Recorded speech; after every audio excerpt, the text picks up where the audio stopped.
surviving the pandemic and creating new norms. Our pandemic story.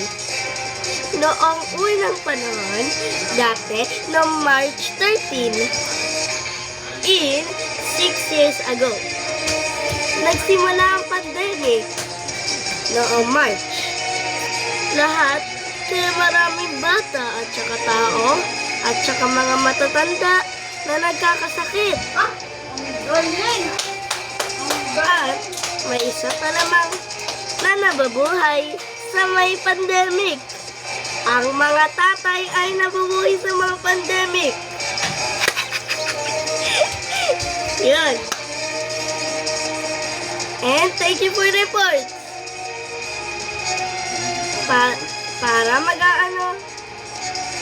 papunta kay sa ibang nagbabalita. Papunta kayo sa nagbabalita.